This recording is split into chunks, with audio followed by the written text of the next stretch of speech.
Vamos então falar sobre o benefício de aposentadoria por incapacidade permanente. Veja, os benefícios por incapacidade são auxílio por incapacidade temporária, antes chamado de auxílio-doença, e aposentadoria por incapacidade permanente, antes da reforma, chamada de aposentadoria por invalidez. Então, vamos agora tratar deste benefício. Vamos à primeira questão. Olha, assinale a opção correta acerca da aposentadoria por incapacidade permanente no âmbito do regime geral de previdência social. Letra A. A data de início do benefício por incapacidade do empregado doméstico, caso não tenha havido auxílio por incapacidade temporária, é contada a partir do 16º dia do afastamento da atividade, ou a partir da data de entrada do requerimento, se entre o afastamento e a entrada do requerimento tiverem decorrido mais de 30 dias. Veja só, olha, no caso do empregado doméstico, a regra para início de auxílio por incapacidade temporária ou para início da aposentadoria por incapacidade permanente instantânea, que não veio precedida de auxílio por incapacidade, a regra do empregado doméstico é a mesma que é aplicada aos demais, exceto o empregado. Então, vai ser a partir da data do início da incapacidade ou a partir da data do requerimento, tá? Em se tratando de empregado doméstico, contribuinte individual, segurado especial, trabalhador avulso, segurado facultativo. Quando se fala em empregado, aí sim, a aposentadoria por incapacidade permanente do empregado, né, que não venha precedida de auxílio por incapacidade, é contada a partir do 16º dia do afastamento da atividade.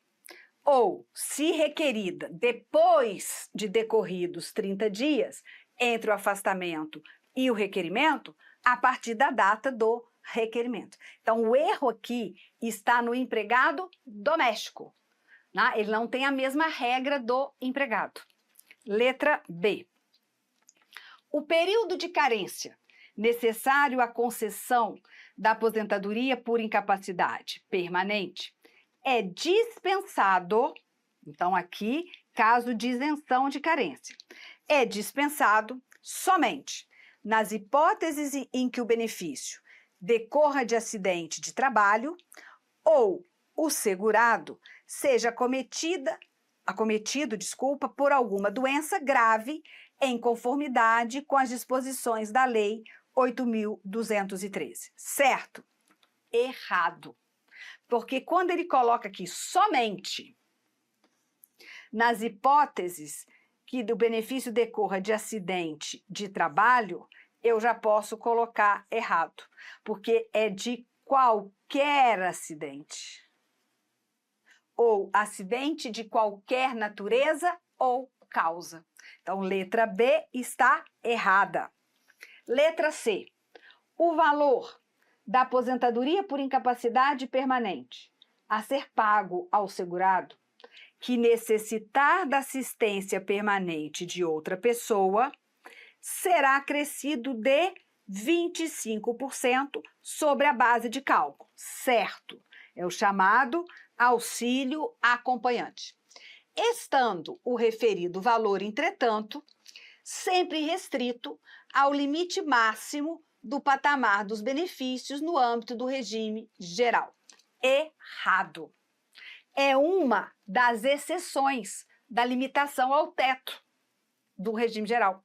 Então, a aposentadoria com o auxílio acompanhante, ela pode sim ser paga em valor acima do teto, se isso ocorrer na soma deles. tá bom? Então, letra C está errada. Letra D. O aposentado por incapacidade permanente poderá ser convocado a qualquer momento para avaliação das condições que ensejaram o afastamento ou aposentadoria, concedidos judicial ou administrativamente, não havendo qualquer hipótese legal de dispensa ou isenção. Também está errado. Por quê? Porque realmente, sob pena de suspensão, né, ele tem que comparecer. Ele pode ser convocado a qualquer momento. Mas há casos que ele é isento desse exame médico pericial. É quando? Após completar 60 anos, ou então, quando já tiver, no mínimo, 55 anos de idade e 15 anos em gozo de benefício, auxílio por incapacidade e aposentadoria. Então, letra D, errado. Falando que não tem, né, a hipótese legal de dispensa, tem. Letra E. Na hipótese de um segurado contribuinte individual, aposentado por invalidez, olha só, na mesma questão, a banca põe aposentadoria por incapacidade permanente e aposentadoria por invalidez. Na hipótese de um segurado contribuinte individual aposentado por invalidez recuperar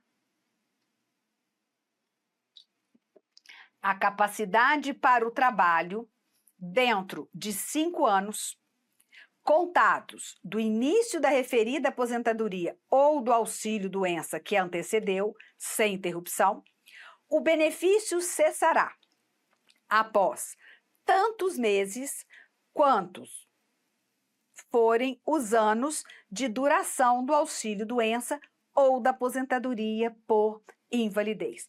Corretíssimo, artigo 47 da Lei 8.213. Neste caso, a recuperação ocorreu nos primeiros 5 anos. No caso do empregado, vai cessar o benefício de imediato se ele puder retornar à empresa. Os demais vão receber o benefício integral por tantos meses quantos forem os anos que ele ficou em gozo do benefício por incapacidade. No máximo, vão dar o quê? 5 meses, porque a recuperação vai ocorrer dentro dos 5 anos. Tá? E aqui foi bem habilidoso porque colocou assim, contribuinte individual. Porque tirando o empregado, todos aqueles demais têm esse direito de tantos meses quantos forem os anos do benefício por incapacidade. Então, letra E é a resposta correta. Vamos lá. Marília aposentou-se pelo regime geral de previdência social em 2019. No ano seguinte, sofreu acidente vascular cerebral que a deixou em estado vegetativo, necessitando de cuidados permanentes de outra pessoa. Considerando essa situação hipotética, assinale a opção correta. Tá vendo como o Sebrasp gosta desse necessidade da assistência permanente de outra pessoa, que vai gerar para o aposentado por incapacidade permanente o acréscimo de 25% no valor da sua aposentadoria. Então, veja lá, letra A. Marília tem direito ao acréscimo de 25% sobre o valor de sua aposentadoria, conforme previsto na Lei 8.203 de 91, independentemente da espécie de sua aposentadoria. Aí que mora o perigo. Esse acréscimo de 25%, ele é concedido apenas ao aposentado por invalidez ou incapacidade permanente. Não é esse acréscimo não é estendido aos demais aposentados. Então, por isso, esse independentemente da espécie torna a alternativa A incorreta. E falo, se vier assim, de acordo com a posição dos tribunais superiores, exatamente essa. o STF, em julgado com repercussão geral, decide que esse acréscimo de 25% não se estende às demais aposentadorias, por falta de previsão legal. A lei só fala em aposentado por invalidez. Então, letra A, incorreta. Letra B. Marília não tem direito ao acréscimo de 25% sobre o valor de sua aposentadoria, conforme previsto na Lei 8.213, porque sua concessão restringe-se aos segurados que estejam em atividade quando da ocorrência da grande invalidez. Errado, tá? Ela pode ter sido aposentada por invalidez e lá na frente ocorrer um outro evento que leve à necessidade da assistência permanente de outra pessoa. Naquele momento, ela então requer o acréscimo, passa pelo exame médico pericial, independentemente da idade, e terá o benefício. Então, letra B, incorreta. Letra C. Caso lhe seja concedido o acréscimo de 25% sobre o valor de sua aposentadoria, conforme previsto na Lei 8.213, Marília terá seu benefício reajustado, mesmo que ele já tenha atingido o limite legal. Certo? Porque pode o quê? Ultrapassar o limite máximo do valor estabelecido para os benefícios do regime geral. Então, letra C está correta. Ah, professora, mas aqui, a gente não sabe como ela se aposentou, mas olha aqui. Caso lhe seja concedido o acréscimo, o INSS só vai lhe conceder se for aposentadoria por incapacidade, né? Então, letra C, correto. Vamos ver as outras duas alternativas. Marília não terá direito ao acréscimo de 25% sobre o valor de sua aposentadoria, caso tenha se aposentado por invalidez. É exatamente o contrário, né? Só na aposentadoria por incapacidade permanente é que dará direito ao acréscimo, se comprovar a necessidade da assistência permanente de outra pessoa. Vamos à letra E? Caso seja concedido a Marília o acréscimo de 25% sobre o valor de sua aposentadoria, conforme previsto na Lei 8.213 de 91, o valor correspondente será incorporado a seu benefício e não será reajustado em caso de aumento, por consistir em parcela indenizatória. Errado, tá? Errado.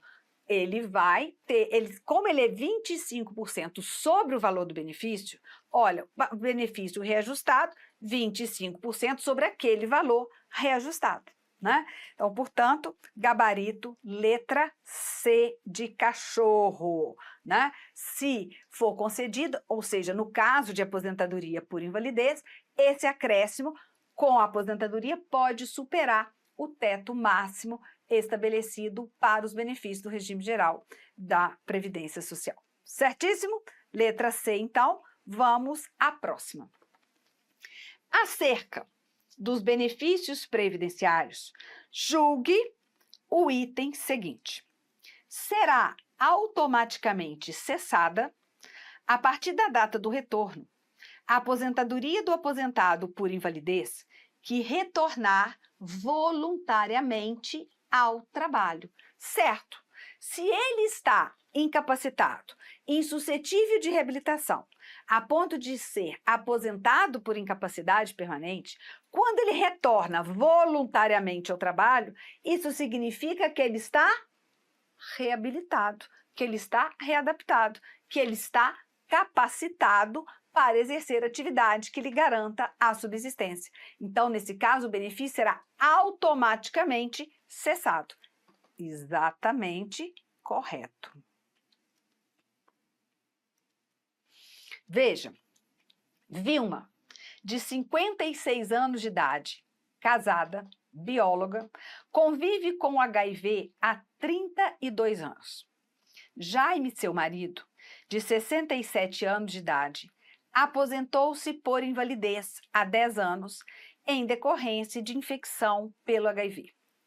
Participam regularmente de uma roda de conversa que acontece no serviço de saúde em que retiram a medicação antirretroviral. Nesse espaço, falam dos desafios enfrentados após o diagnóstico, a exemplo de uma exoneração do cargo de chefia que Vilma sofreu após compartilhar o diagnóstico de HIV com o superior no trabalho. Em razão dessa situação, e por recearem sofrer discriminação e afastamento de outros conhecidos, amigos ou familiares, ela e o esposo não querem que mais pessoas saibam dos seus diagnósticos, exceto a filha do casal, Leia, com 33 anos de idade. Considerando essa situação hipotética, bem como as disposições da Declaração dos Direitos Fundamentais da Pessoa portadora do vírus da AIDS, Lei 13.847 de 2019 e da Lei 12.984 de 2014, julgue os itens que se seguem. Então, essa história imensa, né, para você analisar. Quando a história é muito grande, vá para o item. Se você conseguir marcar o item sem olhar a história toda, ótimo. Veja só, Jaime deve passar por perícia médica a cada 2 anos para que sua aposentadoria por invalidez não seja suspensa. Neste caso, está errado. Por quê? Porque quando o aposentado é aposentado por incapacidade permanente em razão de ser portador do HIV, ele está dispensado de novas perícias médicas. Esse é o artigo 43 da Lei 8.213. Então, ele não precisa passar por perícias médicas regulares. Então, nesse caso, está errado. Seguindo. Eu tô achando engraçado, né? Seguindo. Termina aqui a aposentadoria por incapacidade permanente. Roda a vinheta e volta.